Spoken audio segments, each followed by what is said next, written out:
যে একজন লোক বিয়ের 4-5 বছরের মাথা যখন মারা যায় তার ছোট ছোট বাচ্চাদেরকে রেখে, তখন ওই ভদ্রলোকের স্ত্রীটা যে কত অসহায় হয়ে যায়, এটা আসলে ভাষা প্রকাশ করা যায় না।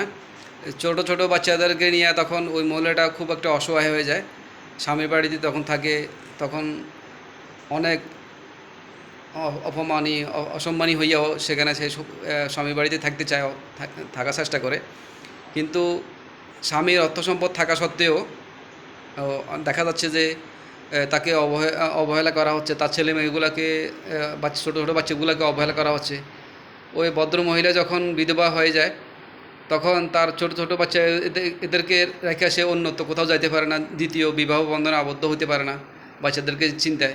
কারণ বাচ্চারা বাবা হারাইছে এবং মাকেও যদি হারাই ফেলে, তখন বাচ্চারা কীভাবে বড় হবে, এ বাচ্চাদেরকে চিন্তা করে তারা ওই ভদ্র মহিলা দ্বিতীয় বিবাহ বন্ধনে আবদ্ধ হয় না, কিন্তু স্বামীর বাড়িতে সে অবস্থান করার চেষ্টা করে থাকে।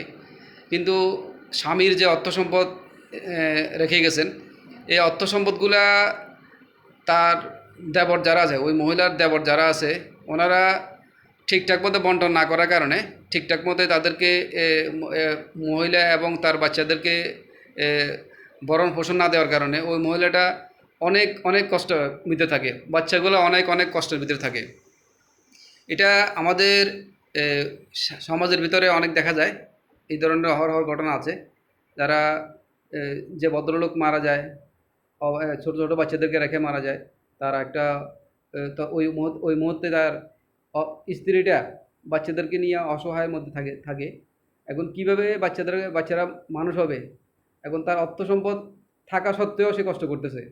এখন পরবর্তীতে যদি ওই মহিলার বাপের বাড়ি থেকে যদি ভালো সাপোর্ট থাকে, তার যদি অর্থ সম্পদ ভালো থাকে বাপের বাড়িতে, তাহলে ওখান থেকে ভালো একটা সাপোর্ট আসে।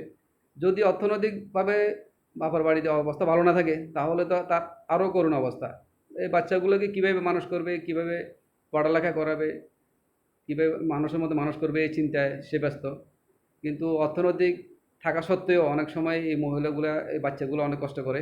আমাদের সমাজের ভিতরে যারা আছেন, এই ধরনের ঘটনা আছে, অহরহ আছে এই ধরনের সমস্যা।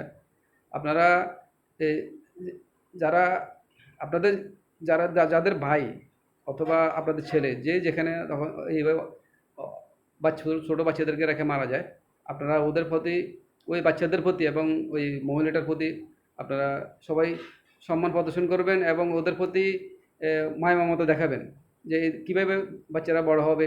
আপনারা সবাই সার্বিক সহযোগিতা করবেন। তাছাড়া বিশেষ করে আপনারা ওদের সম্পত্তিগুলো ঠিকঠাক মতো দিয়ে দিবেন। তারা বাচ্চারা যাতে তার বাবার সম্পত্তি দিয়ে সে যারা পড়ালেখা করতে পারে, মানুষের মধ্যে মানুষ হতে পারে, ওই মহিলারা যাতে তার স্বামীর সম্পদ দিয়ে সে স্বাবলম্বী হতে পারে, ঠিকঠাক মতো চলতে পারে, থাকতে পারে। তারা এই দায়িত্বগুলা ওই দায়বদ্ধের।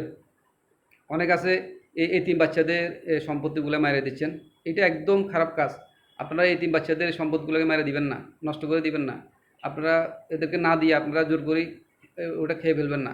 অনেক সময় দেখা যাচ্ছে যে সম্পদ যদিও থাকে, ওই ভালোগুলো বাইরেরা নিয়ে নেয়, আর একদম খারাপ জায়গা যেটা আছে, গর্তমর্ত যারা আছে, এই সমস্ত জায়গাগুলা এই এতিম বাচ্চাদেরকে দিয়ে দেয়। এই ধরনের আপনার ঠকাইয়া আপনার সম্পত্তি জোগাইয়া আপনার সম্পত্তিগুলো কিছু করতে পারবেন না। এই এতিমদেরকে ঠকাইয়া আপনারা কিছু করতে পারবেন না।